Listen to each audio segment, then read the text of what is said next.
So to get EPO for the Tour de France, we came up with a plan.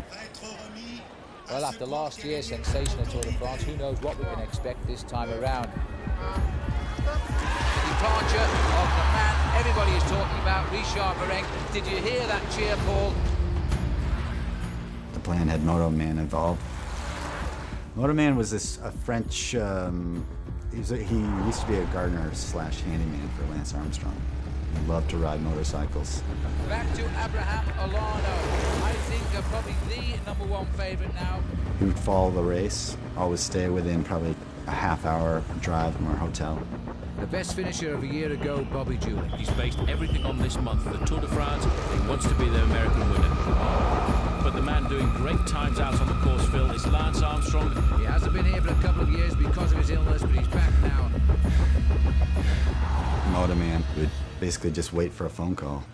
The EPO would arrive, you know, in the evening. Just about done. 8:18, Chris Boardman. 8 minutes and 12 seconds for Abraham Olano. 8:09, Zuller has rewritten the finishing order for now. And Armstrong coming up now. Now can he get off to a great start in the Tour de France? He is aiming at 8 minutes and 9 seconds. He's certainly ahead of Chris Boardman at this point. My goodness me! 8:02.51. Lance Armstrong with that performance, Paul, I think may have done enough.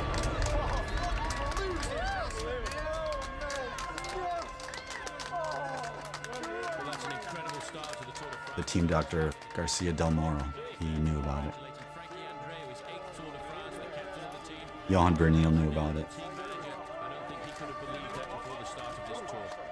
You're right there in the heart of the Tour de France, you know.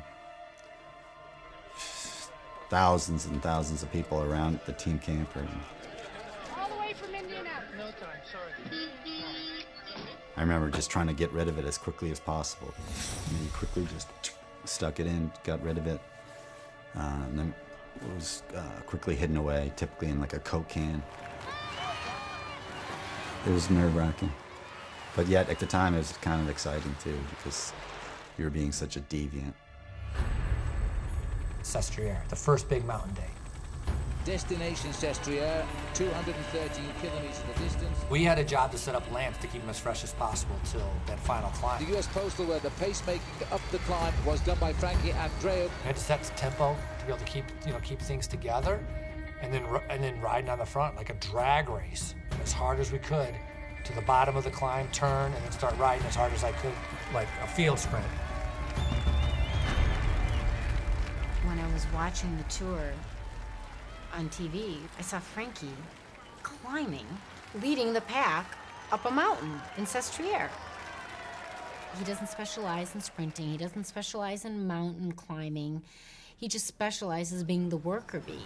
So when Frankie was actually pulling on Sestriere, it just didn't make sense. And so I called a friend of mine in Paris. And I said, are you seeing what I'm saying? And she said, yeah, isn't it great? Frankie's doing wonderful. He's doing so well. And I said, wonderful my ass. He's not a climber. He should not be pulling.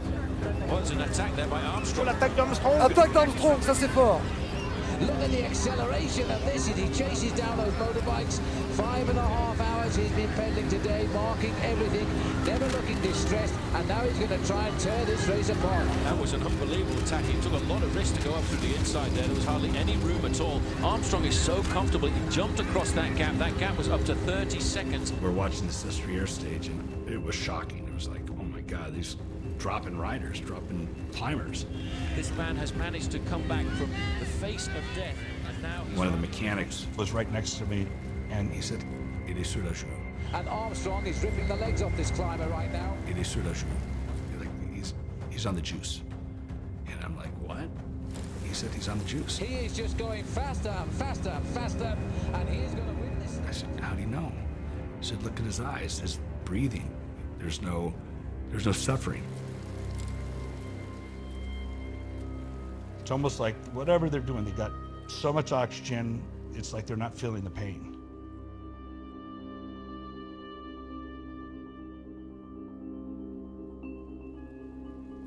He's talking on his radio, his phone, and it was surreal. Facile, Lance Armstrong. Trop facile aujourd'hui, là, il assomme l'étape. And the rain starts again as Lance Armstrong conquers Sestriere. Now he heads up towards the line. Now he's ridden fast and dropped his rivals, mano a mano. This will be some victory salute. It'll be a while before we know if it is as the winner of the Tour de France, but there are a few people in this race now will doubt that. Lance Armstrong comes across the line, winner today of the mountain stage of the Tour de France. He is really ripping the race apart.